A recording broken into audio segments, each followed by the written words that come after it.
여정은 캐나다의 하느님 말씀 국제종교교육센터에서 기획한 가톨릭 신앙 연구 안내 프로그램 가운데 첫 번째로 나온 평신도를 위한 성서 공부 교재이며, 본 영상물은 한국 가톨릭 생활 성서사에서 출간된 성서의 길을 따른 여정을 요약하였습니다. 이 교재는 교회에서 보편적으로 받아들여지는 연구 결과에 바탕을 둔 표준적인 이론들과 주석을 채택하였습니다. 성서 말씀의 우리말 번역은 공동 번역 성서를 따르되 필요에 따라 예루살렘 성서나 RSV 성서를 번역하여 이용하였습니다. 셋째 마당, 창조의 붕괴, 창세기 6장 5절에서 8장 22절, 목표, 성서 저자를 통해 자비로우신 하느님께서 어떻게 하여 우주적인 재앙을 일으킬 수 있었는가 하는 어려운 문제의 해결을 살펴본다. 안내의 말, 태고의 대홍수에 관한 전설들은 중동의 샘족에서 북아메리카 원주민들에 이르기까지 고대 민족들 사이에 두루 존재하는 것이다. 가끔은 신화로 일관되고 세부적인 면에서 서로 대단히 다르기는 하지만 이 전설들은 아주 옛날에 어떤 대이변이 일어났었음을 입증해주고 있는 것 같다. 그러나 영감받은 저자는 결코 그런 단순한 역사적 목적에서 이 전설을 끌어들인 것이 아니다. 오히려 그는 대다수의 사람들이 모두 대홍수를 믿고 있는 사실에 직면하여 심각한 사목적 문제를 만나게 된다.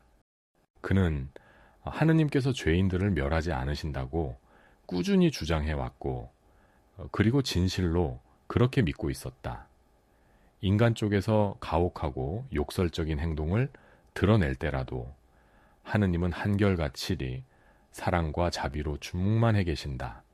여기에서 성서 저자가 처하게 되는 곤경은 자비로우신 하느님께서 도대체 어떻게 그런 우주적인 재난을 일으키실 수 있는지, 과연 앞으로도 다시 그런 일을 일으키실 것인지를 설명하는 것이었다. 저자는 도입부와 결론 부분에서 홍수에 대한 해석을 하고 있다. 성서봉독, 창세기 6장 5절에서 8절. 야훼께서는 세상이 사람의 죄악으로 가득 차고 사람마다 못된 생각만 하는 것을 보시고 왜 사람을 만들었던가 싶으시어 마음이 아프셨다. 야훼께서는 내가 지어낸 사람이지만 땅 위에서 쓸어버리리라. 공연히 사람을 만들었구나. 사람뿐 아니라 짐승과 땅 위를 기는 것과 공중의 새까지 모조리 없애버리리라. 공연히 만들었구나 하고 탄식하셨다. 그러나 노아만은 하느님의 마음에 들었다. 해설, 이 대목이 기록된 때가 3000년 전이었음을 염두에 두라. 하느님에 관해 이야기하는 저자의 방식은 우리의 방식과 다를 수도 있다. 성서 저자는 지극히 단순하고 인간적인 방식으로 하느님을 이야기하고 있다. 그는 하느님을 동산을 거니시고 카인의 이마에 표를 찍으시고 아브라함과 저녁을 함께 하시며 야곱과 씨름을 벌이시는 분으로 묘사한다. 홍수 이야기에서 그는 자비로우시고 참을성 많으신 하느님께서 죄 많은 인류를 더 이상 참으실 수 없게 되는 것으로 기술한다. 이제는 죄가 보편적인 사실이 되어버렸다. 인간은 피조물로서의 자신의 본질을 받아들이기를 거부했고 하느님의 자비를 악용했으며 조상의 신성을 주장하기에까지 이르렀다. 저자는 하느님께서 파멸의 홍수를 일으키기로 작정하실 때 슬픔과 실망에 눌려 계시는 것으로 묘사한다. 홍수는 경솔하고 급하게 이루어진 보복 행위가 아니다. 그러나 하느님은 완전히 멸망시킬 수는 없었다. 그래서 그분은 새로운 시작이 될 사람 하나를 찾으신다. 홍수의 결말, 성서봉독, 창세기 8장 20절에서 22절.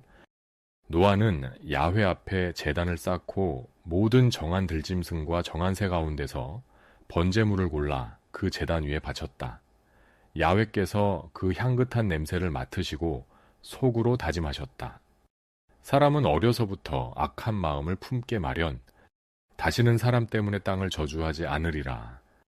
다시는 전처럼 모든 짐승을 없애버리지 않으리라.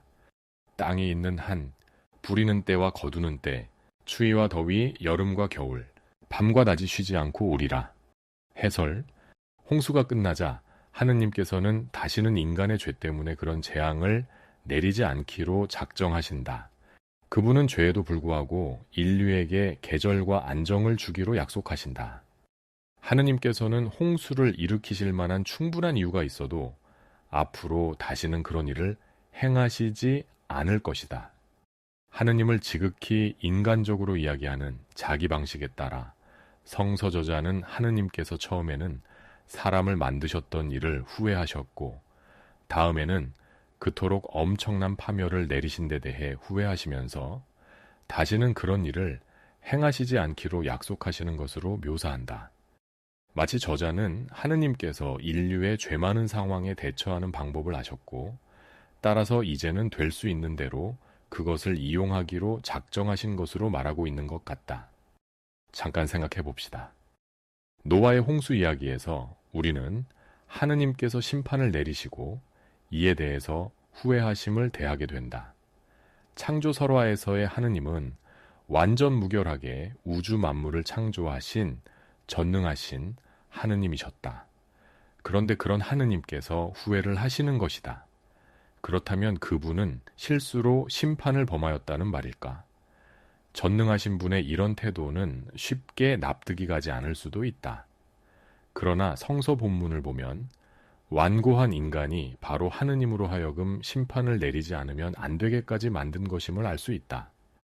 더더욱 우리가 이해하지 못할 일은 죄를 지은 인간이 하느님 앞에 나아가 통회하는 것이 아니라 도리어 하느님께서 다시는 홍수를 내리시지 않겠다고 결심할 정도로 뉘우치신다는 것이다.